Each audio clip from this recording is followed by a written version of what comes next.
Okay. Um, all right. Well, good morning, everyone, or good afternoon.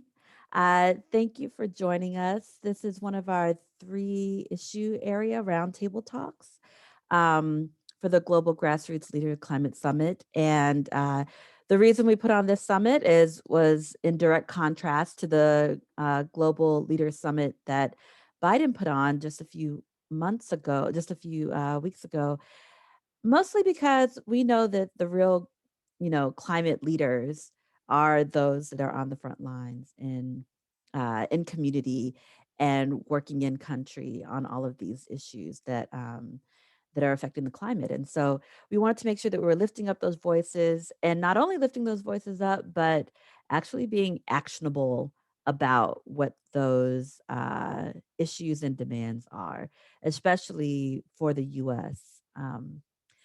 This conference is being put on by Sierra Club and by Friends of the Earth US.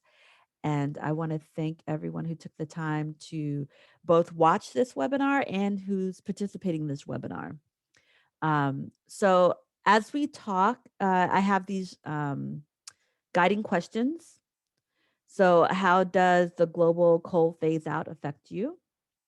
What does a just and equitable just transition mean for you? And then what can we call on the US to do to bring about a just transition? And for each of the participants, if you would introduce yourself and who you work with before you answer, that would be fantastic. And I fully expect that more questions will come up as we go through these. These are just to get us started. So don't feel like these are the only things that you can share about. Um, and just a little bit of context, in the US, we have been successful in retiring 60% of the coal fleet. And we're looking at, we just announced our new in DC under the Paris Agreement.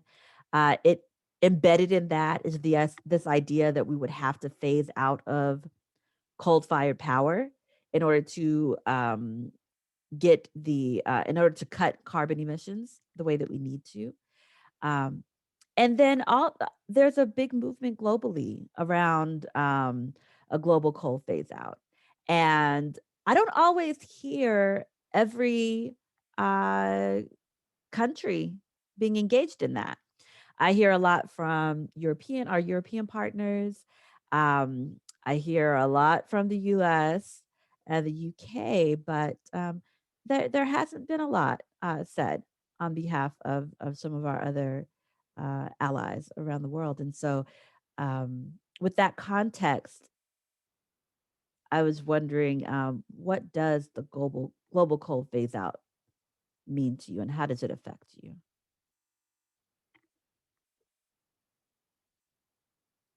Anyone can feel free to start. Shall I go first? Um, uh, Cheryl, this is Sridhar from India. I work with an organization called the Environics Trust, and we have been working over several decades with communities impacted by coal and coal-fired thermal power plants. Um, what does the global face of affect you, or no? Uh, Slowly, we are also realizing in India that coal is much more expensive than renewables in India as of today. But when we uh, when we look at globally and in the context of climate change, this whole question of common but uh,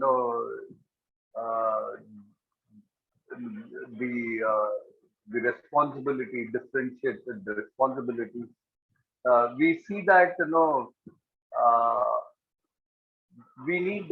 we have about 500,000 pensioners in the coal industry, and we have possibly about 300,000 people working in the coal industry currently. So the coal phase out in India, particularly to our kind of organization, is how do we transit their livelihoods into something more sustaining. So yes, coal has to go out. As they say that uh, like the Stone Age did not end because there was no stone. So we need to keep the coal underneath and move out. But we are also concerned that of two other things. One is the global north, whether it's the North America or US, is pushing more and more manufacturing here. So the products, if they are to be made in Asia or in Africa, these kind of transitions are going to be more difficult because we find that a lot of manufacturing, if it is shifted here, these are going to sustain. These kind of projects are going to sustain. The second concern is of you know resourcing for this. Nobody is going to look at it as reparation for the long damages, but these are going to be new investments, and particularly renewable investments which have to come in order to phase out coal are all private sector investments. So which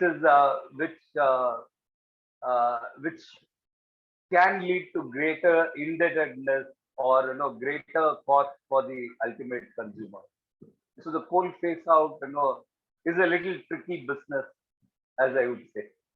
Thank you. Thank you. Yes. So I have a follow-up question for you there. You were saying there are 300,000 people working in coal-related industry in India? Yeah, yeah. Coal mining per se. Okay. And Okay. And oh goodness. Okay. And what was I have a follow-up for you, but I do want to go I do want to continue yeah, go. yeah, Okay. Yes. I'm around. Would anyone else like to speak on the coal phase out, the global coal phase out?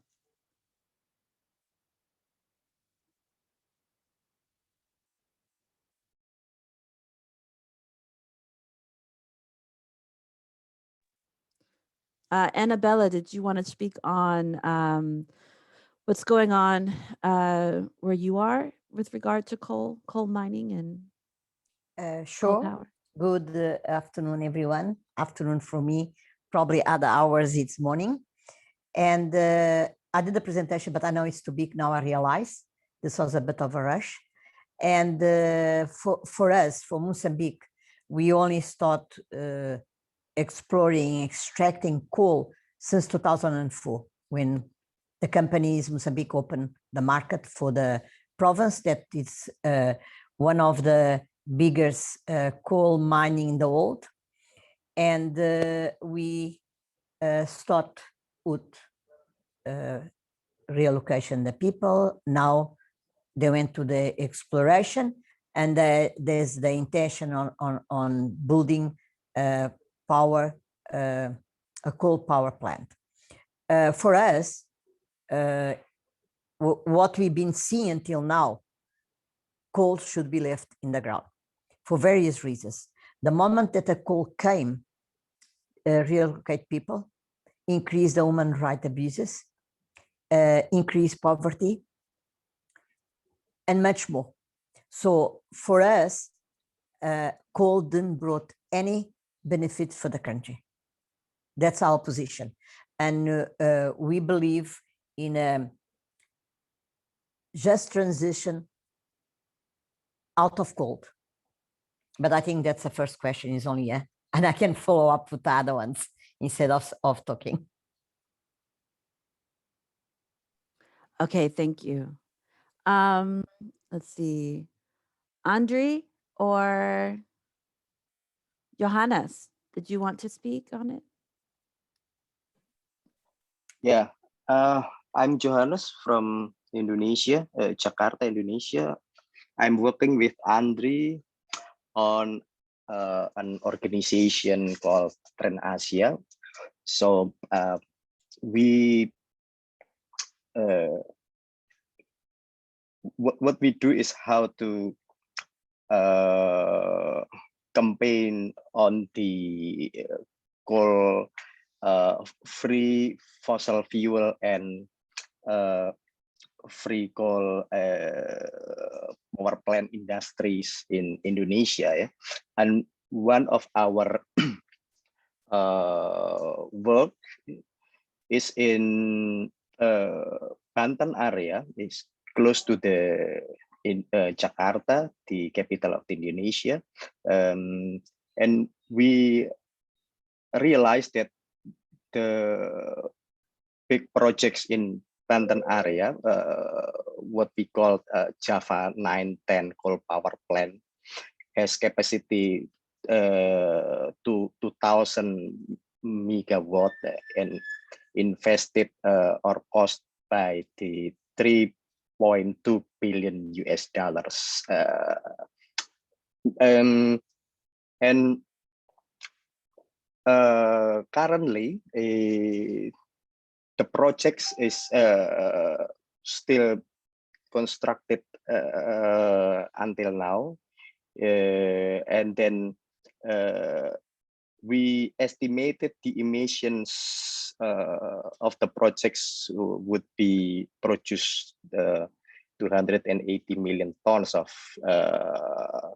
carbon dioxide over 20 years. And that's what we are facing today in our works in Banten, close to the Jakarta, the capital of Indonesia. But what I'd like to say to you is currently our government, the Indonesian government, has planning to end the coal power plant in Indonesia by 2025, and they have the government has a roadmap until 2050 or 2060 that our country will be free from coal power plant or and will be turning into the renewable energy in spite of the coal or fossil fuel. But unfortunately,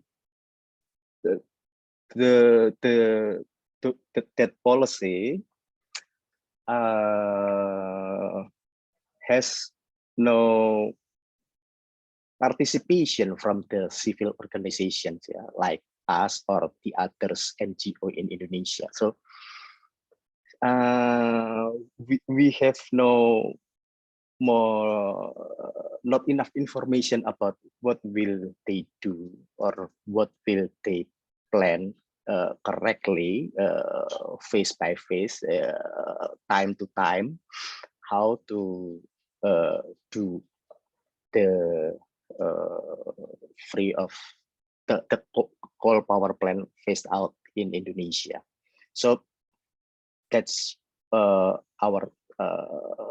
obstacle in Indonesia, and we try to find out what is going on in our government's policy, and it should be they have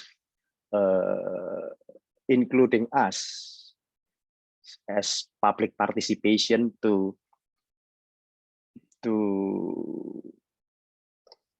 manage or to replanning or to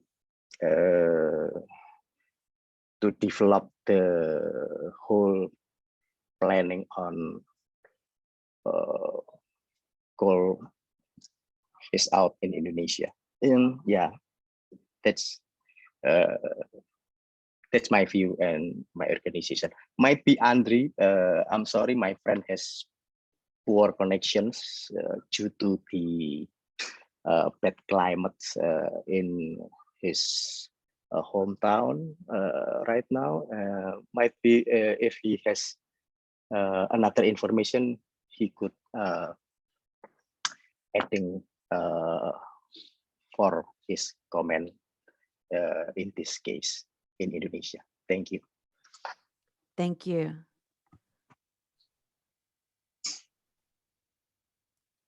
Go ahead, Andrew. Okay, hello. Sorry for joining Hello. late and apologize for joining late. I think first of all, I would say that my area is currently facing serious and terrible weather and heavy rain and wind. So I think this is the one of the impact that we call it climate crisis is real. And yet we are currently battling with the impact of the climate crisis, and many of the leaders around the world still denying that the climate crisis is not real, and then they keep continuing to make a bad policy for their country, especially in terms of the energy sectors that contribute a lot of impact and damaging our environment, especially the carbon dioxide emissions. Uh, Related to the questions, how does the global coal phase out affects our country, for example, Indonesia? If we trace back for several times ago, Indonesia NDC National Determination Commitment is considered one of the less ambitious NDC. It's part of the other countries.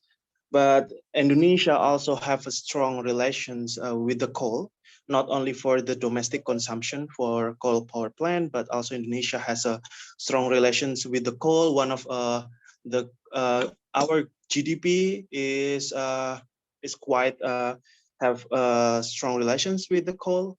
Almost 8 until 10% of our GDP is from the coal, and this is the phenomenon that Indonesia has a strong relations with the coal in general, but most of our coal power plant is most of our power plant is based on the coal. So the initiative about global coal phase out is kind of late for Indonesia. The effect 1 week ago, Indonesia made a commitment, public commitment, and state that Indonesia will make a net zero commitment at 2050, but 3 days ahead, 3 days after, they changed the plan into 2060. It's just a few days, and they're just changing the scenario or the path towards the net zero emissions. Why? What is the reasons why they are why they are easily changing the plan from 2050 to 2060 just only a few days? We think that the global coal phase out for Indonesia is a good initiative. The global coal phase out is not an option, but this is a must. The countries, the government, and the public entity that are serving for the electricity that rely on coal should take this choice. Not only choice, but this is a mandatory options that should implement it as soon as possible. I think global coal phase out from the latest report from IEA that starting from this year, all the coal power plants should stop. All the planning of the coal power plants should stop. But Indonesia make the new commitment until 2025 that they still building the new coal power plant after this year until 2025. But after 2025, they will stop and continue to stop the old coal power plant. So this is the paradox for the policy, because our government still waiting more years, but all the climate initiatives state that if Indonesia want to continue to contribute in the significant effects of the climate crisis, tackling climate crisis, all the coal power plants should stop as soon as possible. 2030 until 2040. And 2040, for example, like all the Indonesian coal power plants should stop in order to make the climate crisis is not getting worse. But if we calculate, if Indonesia still want to building a new coal power plant until 2025, it means in regarding to the operations of new coal power plant 35 years, it means Indonesia still have more operating the massive coal power plant until 2060. So global coal phase out is like a good initiative, but I think if they are not elaborating with the good implementation, it's just a beautiful jargon without the clear path towards the change or tackling the climate crisis impact.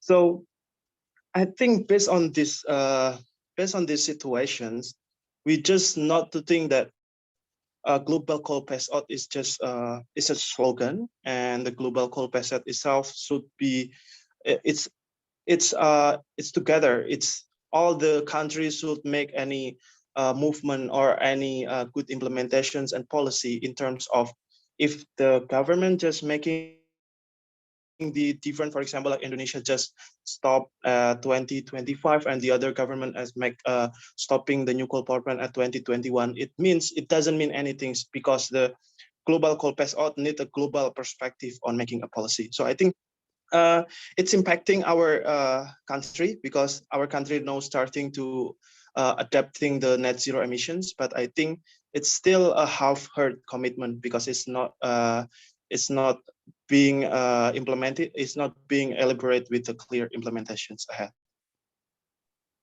Thank you. Thank you for that.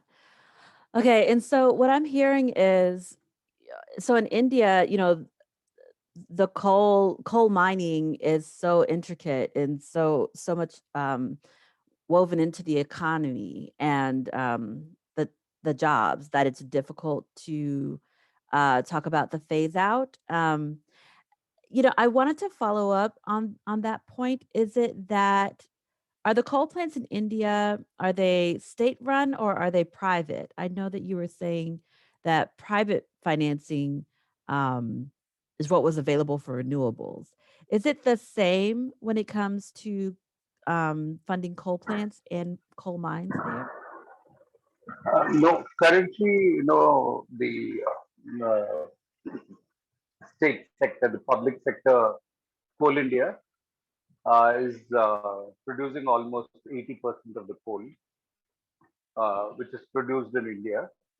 But there is in the last, especially with the new Indian Trump government, we have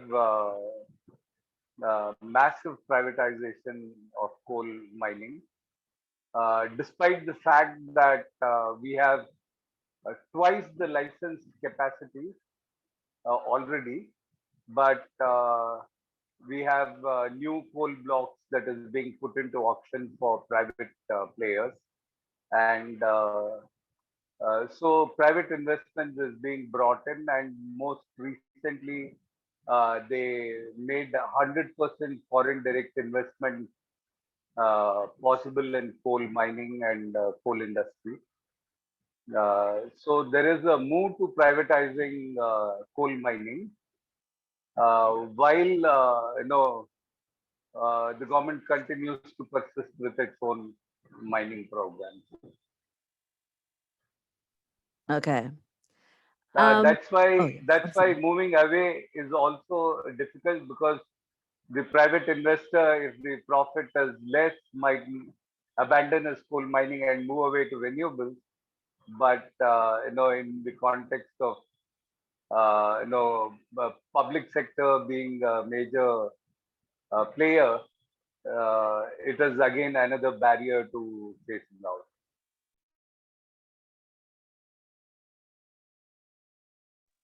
Okay.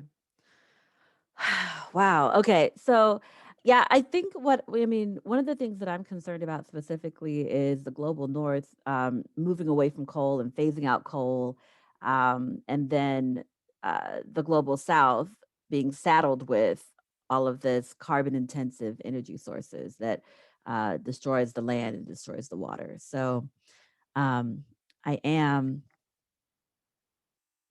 I am concerned about that in this global coal phase out scenario that we see being pushed by the Powering Past Coal Alliance and other organizations that's trying to see this happen. I do wonder, with this context that we're all talking about here, how do we get a equitable and just transition? Right now, when I'm hearing just transition being talked about, even in the US, it's a lot of like securitization schemes and a lot of financial schemes in order to make whole the companies that are already profiting off of fossil fuel and coal-based power. But I don't hear much about how we're going to bring about the new clean energy economy and how we're going to do it in a way that's equitable for those who have been uh, maybe not able to participate fully in the energy economy that's happening right now. Is there anybody who'd like to speak to how do we push for a more equitable, just transition? And what does that mean? What does that have to have for you? Can I? Yes, please. I think I know we all in different countries are in different levels of energy use and everything. But one thing is reality. We cannot carry on a current status quo because it's killing the planet and the people. We need to change. But the change needs to be a transition, what we call a just transition. We need to phase out and stop the use of coal and buy also all the fossil fuels. I'm listen to India and then to other countries, and Mozambique is different. We started coal from 2004, so we are in the beginning. For us to stop altogether coal, the impact would be not that much, but actually it will be much good if we stop tomorrow the exploration of the coal in TET. We'll stop. There will be no building of power plants. The communities will go back to the land. They're going to carry on doing what they always do. They're going to get back to their rivers, their their forests, that they lost everything now with the exploration. So the way I see in my country is different than other countries. But this needs to be a global transition. And to be just, we need to thinking on transit from coal to renewable, decentralized sort of energy. And the workers, they are working on coal and fossil fuels should be the people prioritize to get those jobs. Should be based on what people want, why they want to do it, in which way they want to do, to be just. And we're talking about food poverty and all the crises we live, and we live in urban crisis, and it's due to our way of living, our excess, our energy sources. So we need to change that. And it's a complete change on a system that will be based on a people and not corporations and profit. It can only be, this change can only happen with an holistic way of looking to things, because we don't have much time. If you're carrying on thinking that there's no solution and people are going to be affected. Now, if we're going to phase out coal to renewable industrialized system, and because we close a power station or we close coal exploration, we cannot think that we're going to leave people without working. We need to find those bridges. We need to find solutions, and we need to find jobs and alternatives for them, because then it's not a just transition. And I think we can do. If there's willingness to do so, I think we can. And if the North countries stop financing altogether coal and fossil fuels, the South will find solutions that were much better for us, our way of life. As it is, we'll be copying the North way of living. And if this happens, I think we'll find our way. We'll find solutions for ourselves, for the people. That's how I think would be. It's nothing easy, but it's possible, and I believe so. Thank you for that. Oh yes, go ahead, Andre. Okay, thank you. Just and equitable just transitions. Just transition is kind of complicated, but if we are trying to scrutinize based on my perspective and about the case of the Indonesia, for example, like Indonesia has a lot of resource-rich province and regency. For example, in Sumatra and in Kalimantan, they have a lot of coal and also oil. So they basically most of their source of money from the government, the decentralized government, for example, like the province and the regency, is based on the extractions of the fossil fuel, coal and the oil. So if we are trying to go to the transitions, we should think about what is the impact of the financial of the regency or the province. So we have to think and try. The government should make the clear path toward the transition. For example, to think that how is the province or the regency can survive if they most of the 60% of the public budget is sourced from the coal and the oil. This is the one of the aspect that we should think clear. And our I ever have a research in those specific area, for example, like in Sumatra and Kalimantan, most of the budget for from the profit sharing fund from the coal and the oil that they got from the national government is not really good at spending. It means that most of the budget from the profit sharing fund from the central government only goes for the worker, a state apparatus.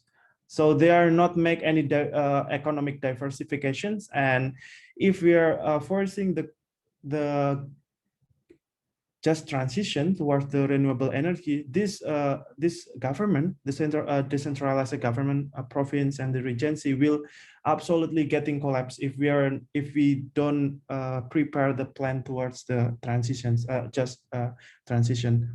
In the other hand, for example, like if we think about a just and equitable, we have to think about, for example, in Indonesia, the coal power plant is very centralized. They're making the electricity and distribute by the transmissions towards the other people.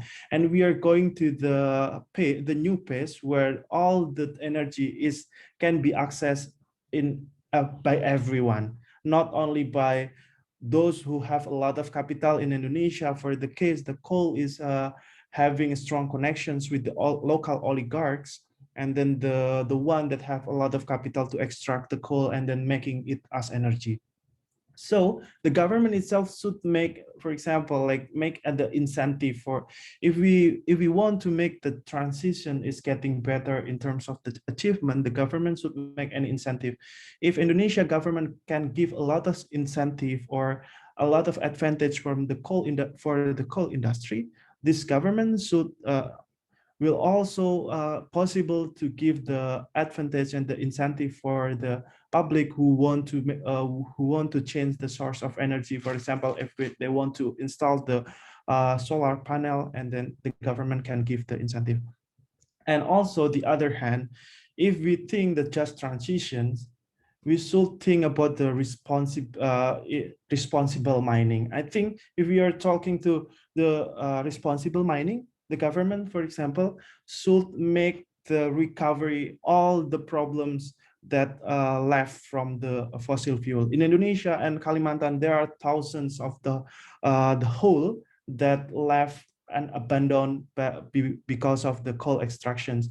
So the government should, if we think that this is important towards the clean energy, they have to finish the problem that's still left from the coal industry. So I think if it's not be solved, the people around the coal area or the mining or For example, the mining for the component of the renewable energy, we cannot deny that renewable energy needs the part of that from mining, that without the responsible mining, renewable energy will just be a new enemy. And we are moving from the coal to the renewable as enemy because of in the upstream level, all the problem is not completely solved. So I think that's the part of the make sure that just an equitable transition is important for our transitions ahead.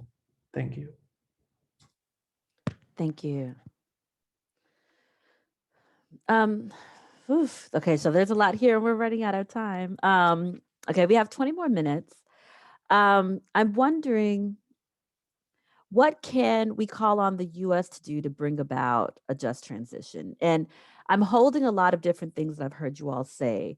One is about, other governments. Okay, so what the role that the US plays in influencing other governments to not fund fossil fuel projects abroad. So even if that does happen, and it looks like a lot of governments are on board with that, and even if the US does fully fund adaptation projects and other projects focused on renewables and the clean energy economy, is that enough to bring about a just transition? In addition to those things, so yes, fully fund renewable projects abroad. Yes, stop funding coal projects and fossil fuel projects abroad.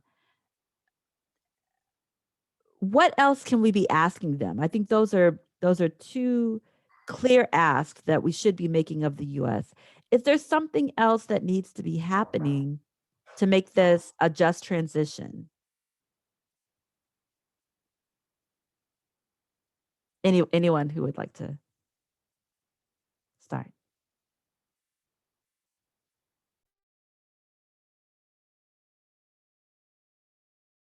Yes, Annabella, please. I think of stopping the funding and all that, and now also stopping all the incentives and the sorry for my English, the subsidies they give to the fossil fuels, and that those funding should be invested in the transition for the workers and for the South countries and even for the North, because this can affect workers in the South and in the North too. And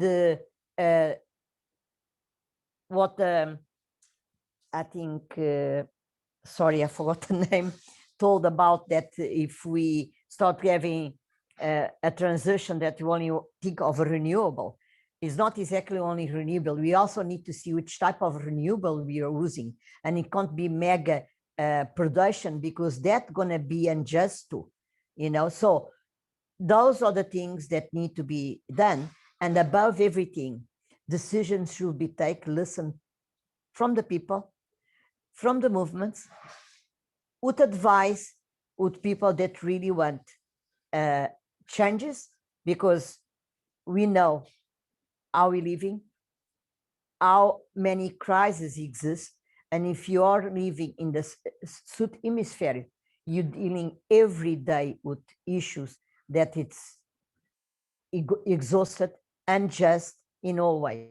So we need to see and not thinking profits above everything.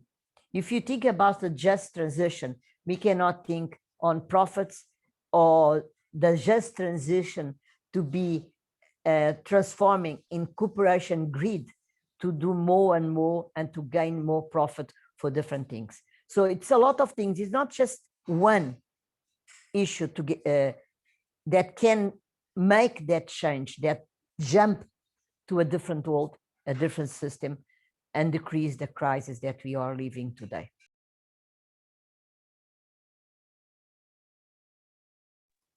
Thank you. Yes, please. Yeah, I think we have lost the war on equitable, transition, because the growing inequity, for instance, during this pandemic, the Indian, not only Indian businessmen, but large corporates have made trillions of dollars of profits, and the last 20%, I think 10% of them may not even survive the second wave of pandemic. So there is a huge question about equity, which which is, I think, the core of any just transition process. Uh, so it is, uh, the transition has to be, more on how we think about our production systems, ownership of production systems, ownership of natural resources. For instance, if you look at, my colleague Annabella is also from Mozambique, where Indian companies are trying to go and open up coal mines, and we know how profiteering these companies are. So, so the whole issue of trying to do just transition with private investments is going to be a non-starter in terms of just transition. So therefore, I think as US government, it needs to commit itself to global equity and equity at a much more local level. Also, I think inequities in the US are also raising very severely over the last decade. Um, the other question, with this long supply chains that we have, is another important issue of just transition, which is about communities being self-reliant, because what we are trying to do with communities at the local level is we deprive them of their own livelihoods and skills, and they then are not have to be dependent on both resources, technologies, other kind of things from faraway places. So self-reliance, or endogeneity of the skills, and when we talk of technology transfer also, how do the communities appropriate the technology? It is not how are they able to assimilate technologies into their own practices. I think that is very critical, and so therefore I think when we would definitely call on the US to seriously think about how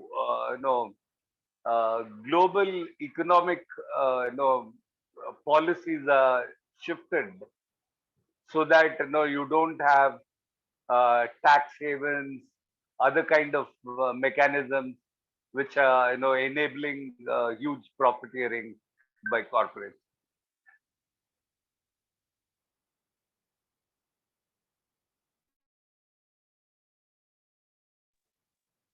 Thank you.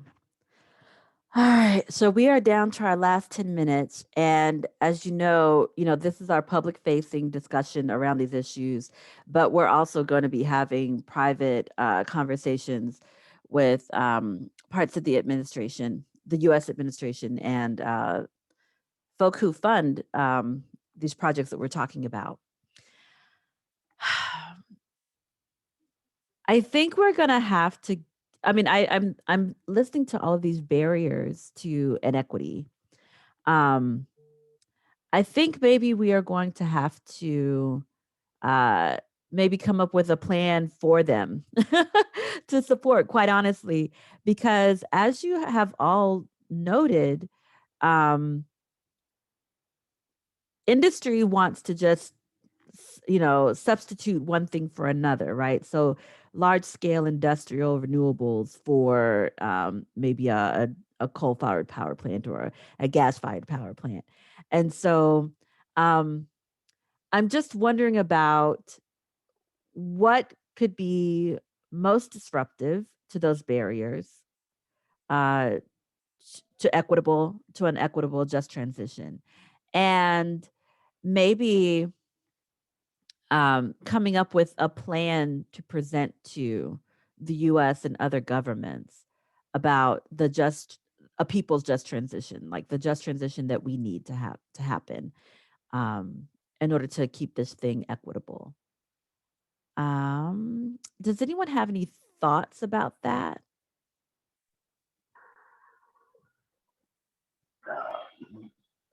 Yeah, I think you know, um, though it's a issue that requires a lot more thinking, and effort. What I feel is, if we are assuming that coal has to be phased out in the next 20 years, how do we really create livelihoods? That is precisely what these days we are focusing on, apart from trying to stop new coal projects and help communities raise issues on it. But we definitely know, for economic reasons, for climate reasons, in the next 2 decades or more, a little more, the coal has to be phased out. So, would the U.S. government seriously think about what happens to these coal-dependent communities? What are the kind of alternative livelihoods? How could ownership shift? Because if you reclaim land or you reclaim other kind of natural resources, how these tasks can be converted into green jobs for local communities. I think that is the kind of focus. It needs a long term focus rather than uh, a, a kind of investment into a corporate or investment into a project in India, or in many of the places. And I think, as we know, some of the countries like Mozambique, or where there is coal just being developed, or newer areas, how do we probably, these are areas where we can learn faster about how we find those kind of policies, which should extend over long term to ensure this. And as I said earlier, also, these can't come as kind of loans where people are burdened with uh, you know needing to quickly find revenues to return. These have to be like as reparation, or as the ecological debt for last 200 years of exploitation. Agreed. Yes, I agree. Annabella, did you want to maybe close us out with sort of lessons learned from Mozambique and what you're calling on the U.S. government to do in this active situation of needing to? First, to say something that for me is very important. The term just transition originated from a trade union. They define a strategy to aim at protecting those whose job, income, and livelihoods are at risk as a consequence of climate policies, or more broadly, as the world pursues more sustainable pathway. So a just transition has to be based on the workers, on community, and everyone that today are affected by the crisis we live. And whatever reasons there is to delay, we're only going to make things worse. Because sometimes you think it's something, it's just impossible. But when you think back, slavery, when start the fight to stop slavery, it was crazy. Today, we look at back and say, how can that be possible? That happened with humans. When you talk about women's rights, in the 18th, women didn't have any right. Today, they have rights and they're still fighting for more, for equity and much more. So we have to come to the point that cannot carry on destroying the earth, to live in injustice. And as you say very well, the corporations are trying to find, and the finances, to find other solutions like mega solar power station and things like that. That's not just transition.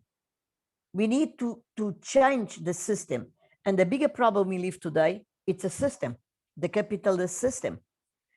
If we're thinking based on profit and based on money to see how much we can get and more, we're not going to have any just transition. We're not going to do anything other than destroy the earth. I might be seen as radical, but it's reality. And if you know, and if you struggle the way as movements or struggle, we know.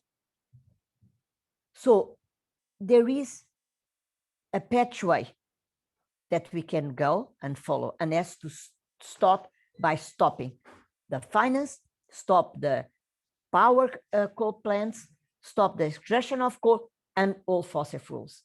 And as we stop and we phase out urgently, we start seeing ways to finance. And it's true, there's a debit of the climate change that the hemisphere suit did put us in the situation you live today, but we the one who are more affected. Mozambique is one of the countries that's going to be more affected by climate change. But at the same time, we start exploring coal and gas. Also, gas is not a transition energy source. So changes needs to happen. And the only message I can say is we need to start stopping extraction of fossil fuels and coal and start thinking on other pathways for a just transition, that we bring the workers, we bring the communities, we bring everyone together in a just way. Thank you. Thank you. All right, so we're down to our last 2 minutes. I want to thank everyone for being on. And this is just the beginning. We are definitely going to bring all of this to the administration and then continue. I hope that we all continue to work together to stride toward the future that we're all talking about here. So thank you again very much for participating. Thank you. Thank you very much. Thank you. very much.